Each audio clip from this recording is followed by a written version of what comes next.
Bom, gente, eu estou recebendo aqui hoje na Band FM a advogada doutora Heloísa Tiepo e nós vamos falar sobre uma ação que teve uma decisão final agora mais recente, que trata ainda da Câmara de Vereadores, na época em que o presidente da Câmara de Vereadores era o próprio pai, Paulo Roberto Tiepo, Paulão, e nós vamos entender um pouquinho sobre este caso agora.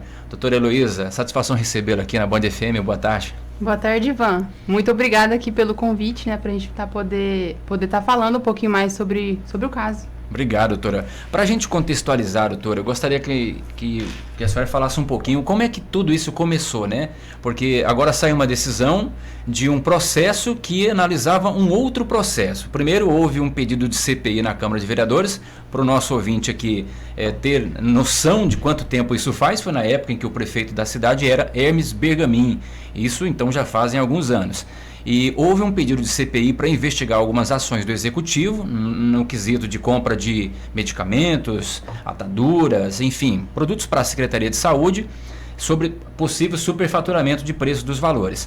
E nisso a Câmara abriu uma CPI para investigar esse caso. Na criação da CPI houve-se a necessidade de contratar advogado e um contador. Aí que entra a história onde houve essa autorização por parte do presidente da casa, que era Paulo Tiepo. Esse advogado foi contratado, o contador foi contratado e uma denúncia foi para o Ministério Público. Então, para o nosso ouvinte entender, primeiro houve uma CPI, depois houve essa questão das contratações. O que o Ministério Público alegava nesse caso, doutora? Então, no caso, essa CPI ela foi instaurada ali em meados de 2014, né, para fazer o levantamento das informações, principalmente, né, dessa questão de superfaturamento na aquisição de medicamentos e de insumos hospitalares. À época era mesmo o Hermes Bergamin, que era o prefeito, né, municipal. E a partir disso foi instaurada essa CPI.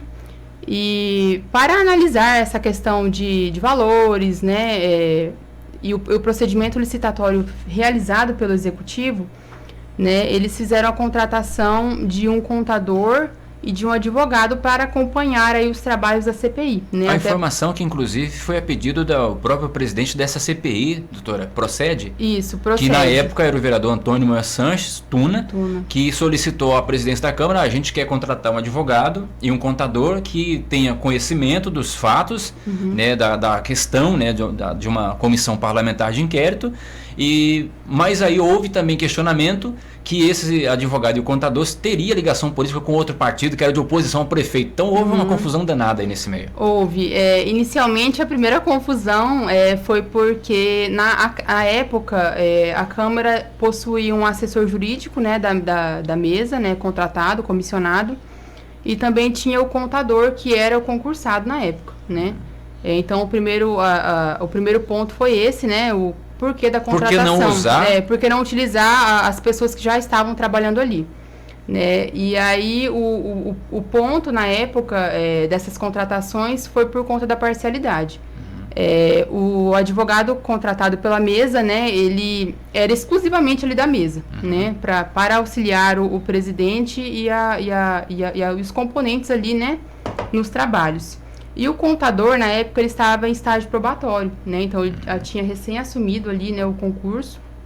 E além disso tudo, né, essa questão da CPI poderia atrapalhar ali o andamento ali das questões pertinentes ali da Câmara, né? O dia a dia, né? A parte administrativa mesmo. E aí, por esse motivo também, né, foi decidido, né? Eles decidiram a fazer a contratação, né, de um advogado e de um contador. A época, em 2014, eram os profissionais, né, que tinha aqui no município, né, com a capacidade técnica ali necessária para levantar todas essas informações, né, considerando que eles tinham ali uma vasta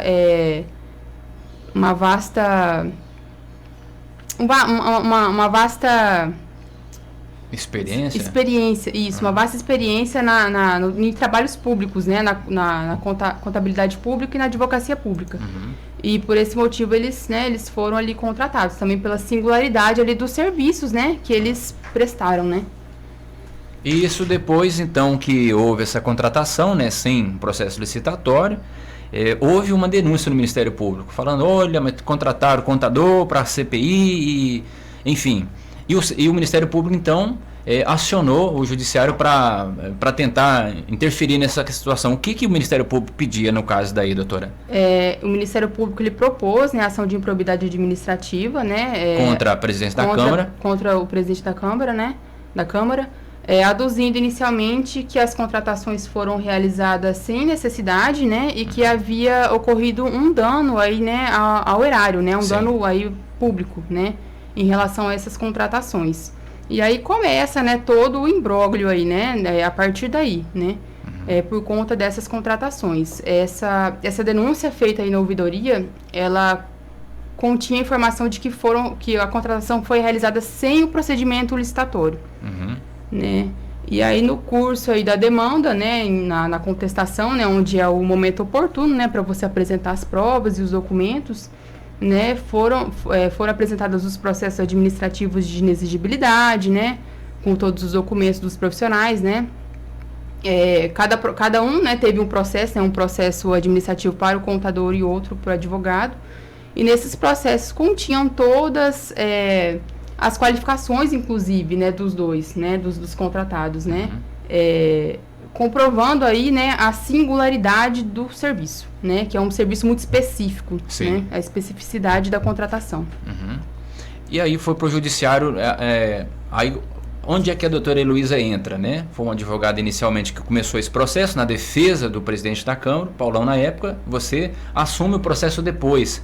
E aí apresentou todo o procedimento normal ali do processo, né, o andar do processo, e agora, por último, sai uma decisão favorável, então, ao presidente da Câmara. Isso. Conseguiu reverter aquele pedido do MP. Isso mesmo, eu ingressei aí na ação em 2020, né, apresentando a contestação e toda a documentação, né, e aí teve aí a marcha processual, né, a contestação, e depois teve as audiências, né, de instrução, né, para produção de provas, alegações finais, e aí teve a sentença, né, onde a magistrada ali da segunda vara, ela entendeu que não houve, né, não houve improbidade administrativa no caso, né, que as contratações foram realizadas, né, com os procedimentos corretos, né, e com toda a fundamentação ali pertinente, né, relacionada ao caso. Houve, inclusive, o judiciário entendeu que esses profissionais contratados à época prestaram os serviços, né, doutora, na CPI? Sim, eles prestaram serviços, né, inclusive a partir dessas contratações, né, do contador e do advogado, eles realizaram um parecer final, né, tem ali o levantamento de todas as informações, né, o documento mesmo, né, o parecer final, de tudo que foi apurado ali nesses trabalhos realizados por eles. E que fim levou a gente não sabe, porque já é uma outra... já é um outro desdobramento, processo, né, dessa situação da CPI. Mas a questão é que aquele, então, inicialmente pedido do MP de possível dano ao erário público pelo presidente da Câmara, ou não houve essa confirmação e ele, então... esse processo, nesse primeiro momento, se encerra. É isso, doutora? Isso. Aí agora é só aguardar, né, o prazo, né, para ele transitar, né, para essa decisão se tornar definitiva, né? E aí, né... Resta saber se haverá também recurso do MP ou se vai arquivar, né, o pedido de arquivamento. E você, como é que fica, né? Porque você comandou um processo aí. Aliás, quando ele iniciou, você era acadêmica ainda de Direito, entrou no curso do processo depois já formada, e hoje como é que você vê, tendo uma decisão favorável, né, que eu acho que é um marco para qualquer advogado ter uma decisão favorável a ele, mostra que fez um bom trabalho, e ainda mais sendo do teu pai, que à época era presidente da Câmara. Responsabilidade ainda maior, né? Mas assim, fiquei muito feliz, né, do resultado. Acreditava muito nesse resultado, né, no resultado de procedência da ação, até por conta da documentação de tudo que foi apresentado e produzido, né. A gente tinha confiança, mas a gente sabe que, né, que muitas coisas podem acontecer que não estão no nosso controle. Mas eu fiquei muito feliz, né, estou muito feliz aí com a decisão, né, e de ter trabalhado, né, e conhecido aí mais uma área ali que eu não tinha tanta afinidade, né, essa parte aí de ação de improbidade, né, ação civil pública, né, não é uma área que eu atuo com tanta frequência, né, mas assim, fiquei muito feliz com o resultado, né, e com o trabalho que eu desempenhei aí, né, fiquei muito, muito feliz, muito agradecida, muito grata, né, e além de ter conseguido um resultado favorável, né? Ainda mais para um ente, né, familiar. É uma grande responsabilidade, né, Heloísa? É verdade. Parabéns aí pela ação. E é isso. Agradecer então, doutora, pela presença aqui no jornal.